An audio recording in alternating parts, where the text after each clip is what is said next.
ജനവിധി അണികൾ നെറ്റി ചുളിച്ചിട്ടും പിണറായി വിജയൻ വീഴാത്തതെന്താണ്? CPM-ന്റെ താഴെത്തട്ടിലെ വിമർശനങ്ങൾ മുകളിലെത്തിയപ്പോൾ മഞ്ഞുപോലെ ഉരുകി. EMS-നും നായനാർക്കും കഴിയാത്തത് പിണറായിക്ക് എങ്ങനെ സാധിക്കുന്നു? പാർട്ടി തിരുത്താൻ നോക്കിയിട്ടും ക്യാപ്റ്റൻ വീണ്ടും പിടിമുറുക്കുമ്പോൾ CPM ബംഗാൾ മോഡലിലേക്ക് നീങ്ങുകയാണോ? തെരഞ്ഞെടുപ്പുകളിൽ ജനങ്ങൾ കൈവിട്ടു. താഴെത്തട്ടിൽ നിന്ന് അണികൾ ചോദ്യങ്ങൾ ചോദിച്ചു. മുതിർന്ന നേതാക്കൾ വരെ നെറ്റിചുളിച്ചു. സാധാരണഗതിയിൽ ഏതൊരു രാഷ്ട്രീയ നേതാവിൻ്റെയും കരിയർ അവസാനിക്കാൻ ഇതൊക്കെ ധാരാളമാണ്. നമ്മൾ സംസാരിക്കുന്നത് കേരള രാഷ്ട്രീയത്തിലെ അപൂർവ പ്രതിഭാസം എന്ന് വിശേഷിപ്പിക്കാവുന്ന പിണറായി വിജയനെക്കുറിച്ചാണ്. വിമർശനങ്ങളുടെ കൊടുങ്കാറ്റുകളെല്ലാം പാർട്ടി കമ്മിറ്റികളുടെ 4 ചുവരുകൾക്കുള്ളിൽ വെറും ആവിയായി പോകുന്ന കാഴ്ചയ്ക്കാണ് കേരളം ഇപ്പോൾ സാക്ഷ്യം വഹിക്കുന്നത്. ജനങ്ങൾ തള്ളിയിട്ടും പാർട്ടിയിൽ പിണറായി എങ്ങനെ ഇപ്പോഴും കാരണഭൂതനായി തുടരുന്നു? തെരഞ്ഞെടുപ്പിലേറ്റ കനത്ത പരാജയത്തിന് ശേഷം CPM-ന്റെ താഴെത്തട്ടിലുള്ള കമ്മിറ്റികളിൽ നിന്ന് കേട്ടത് സമാനതകളില്ലാത്ത വിമർശനങ്ങളായിരുന്നു. തോൽവികൾക്ക് കാരണം മുഖ്യമന്ത്രിയുടെ ശൈലിയാണ്, അഹങ്കാരമാണ്, ജനങ്ങളിൽ നിന്നുള്ള അകൽച്ചയാണ് എന്നൊക്കെ അണികൾ തുറന്നടിച്ചു. മകൾക്കെതിരെയുള്ള ED അന്വേഷണവും സർക്കാരിൻ്റെ ജനവിരുദ്ധ നയങ്ങളും പാർട്ടിയെ തകർക്കുന്നു എന്നുവരെ പ്രാദേശിക തലത്തിൽ ചർച്ചകൾ വന്നു.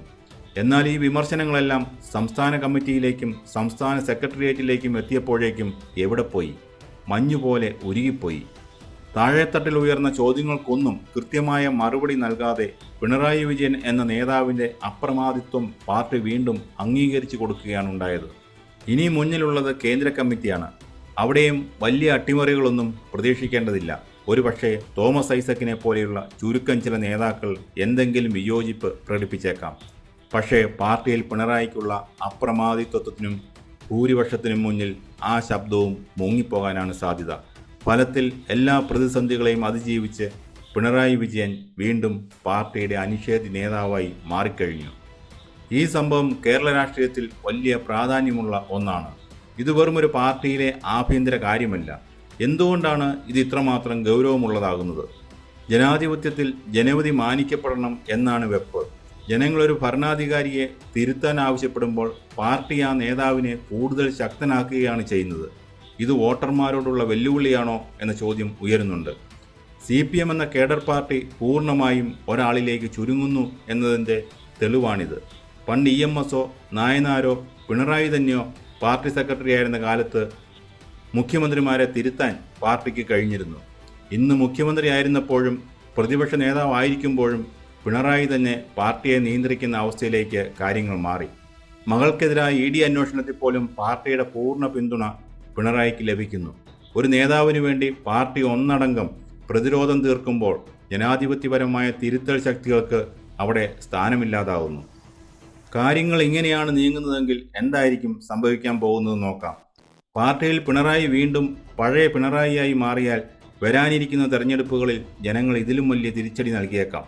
താഴെത്തട്ടിലെ അണികളുടെ വികാരം ഉൾക്കൊള്ളാൻ നേതൃത്വം തയ്യാറാകാത്തത് അടിത്തട്ടിൽ വലിയ നിരാശയ്ക്ക് കാരണമാകും.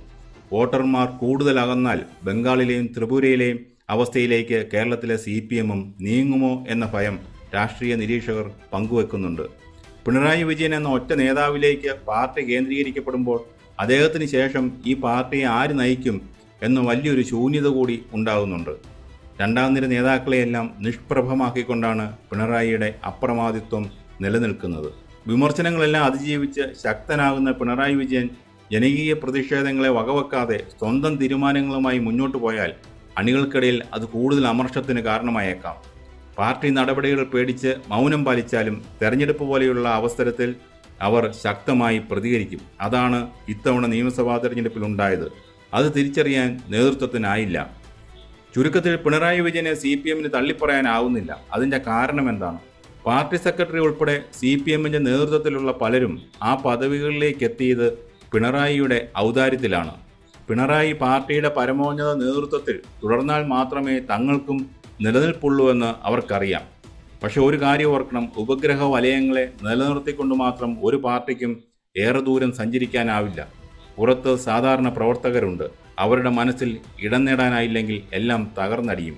പാർട്ടിയിൽ പിണറായിയുടെ അപ്രമാദിത്വം തുടരുന്നത് CPM-നെ കൂടുതൽ ശക്തമാക്കുമോ അതോ തകർച്ചയുടെ ആക്കം കൂട്ടുമോ?